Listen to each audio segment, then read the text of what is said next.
Amphibians are the most threatened group of vertebrates on the planet. In recent years, a strange and lethal fungal disease has started to spread among them.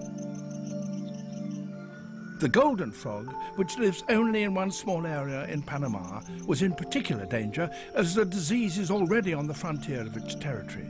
If we were to film it at all, we would have to move quickly. For series producer Miles Barton, that meant cutting short Christmas.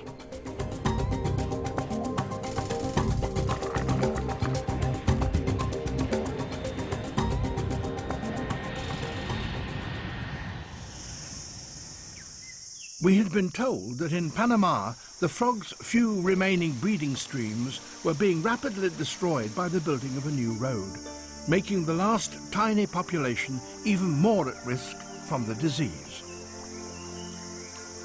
The fungus clogs the animal's moist skin. Since all frogs breathe through their skin, infected animals die from suffocation. Frog biologist Eric Lindquist, who first described the golden frog's signalling behaviour, helped the film team to thoroughly disinfect their kit before travelling into the frog's territory. Freshly scrubbed up, Eric took the team to one of the golden frog's last known breeding sites.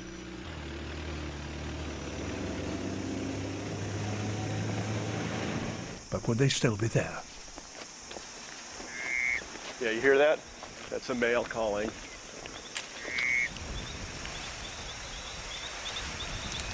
Okay, we have another male crawling up over here, crawling up the rock face. But with the fungus approaching at a rate of up to 25 miles a year, the frogs were rapidly disappearing from all their known breeding sites.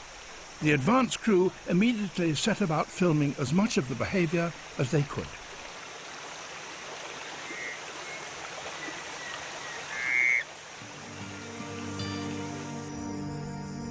By the time I arrived, there was only one remaining location where the frogs survived.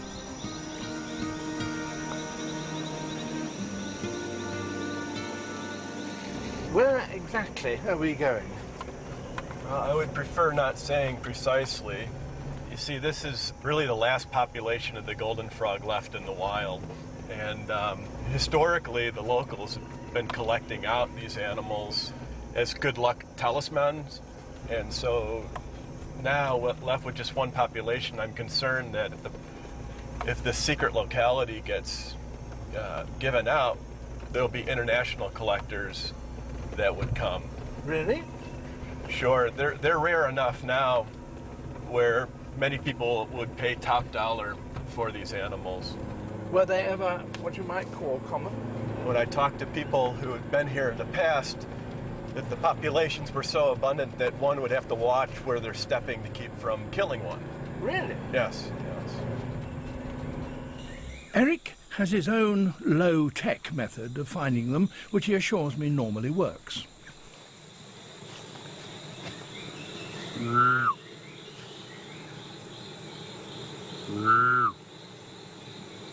See, when you call, sometimes they'll call back and they'll reveal their location. Sometimes they're tucked away behind leaves and they're really difficult to find.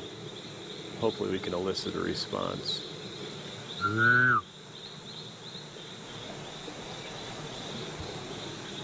It's the fastest way to get them to shut up.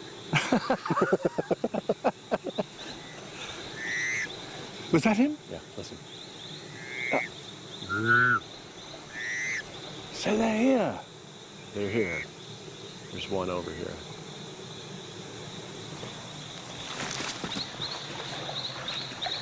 See him right there? Yeah. Looks like a male. Oh, make him do it again.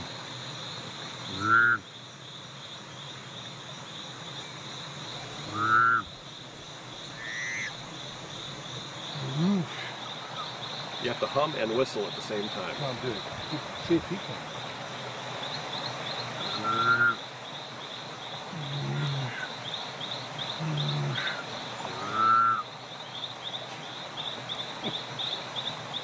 Now we knew the frogs were still here, we could complete the filming.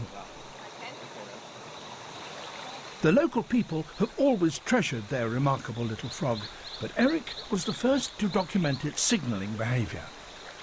It was an animal that was just walking. I wasn't sure if the animal was trying to flush out prey or if it was using it in a communication role. And so a group of us set out to look at whether or not this was communication.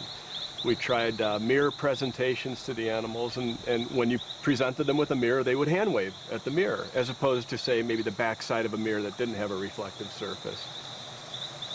Some of us have looked specifically at an LCD screen, a little television with a hand-waving, semaphoring frog, and it has elicited a number of responses, specifically from males. Well, you show a television picture to a male and he waves back. He waves back and he'll even call to the male on the television screen.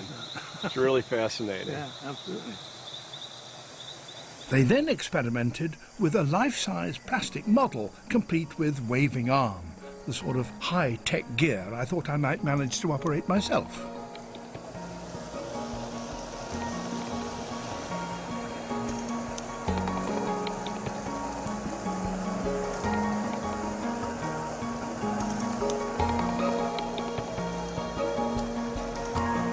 It's not as easy as you might think.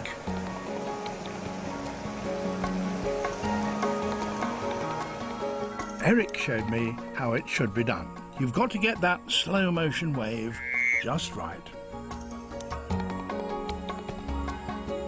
The frogs waved.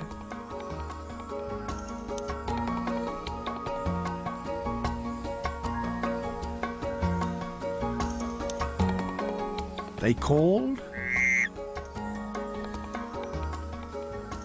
They even attacked. So that wave really is a form of communication. So they're just saying, keep off, keep off.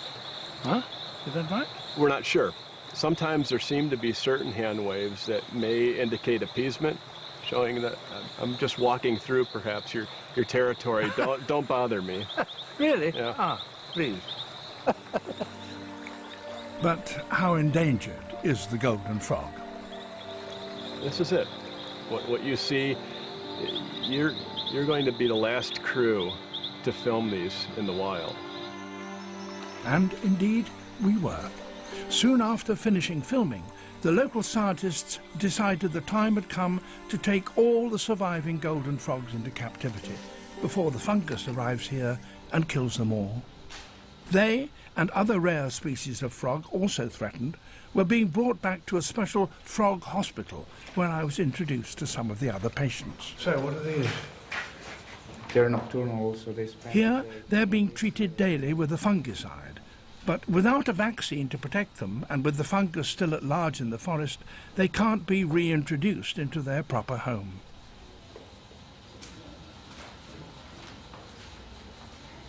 Frogs, so common in these humid forests, are crucial links in the ecology. If they disappear, all kinds of food chains will be broken, and the effect could be little short of catastrophic to wildlife in general.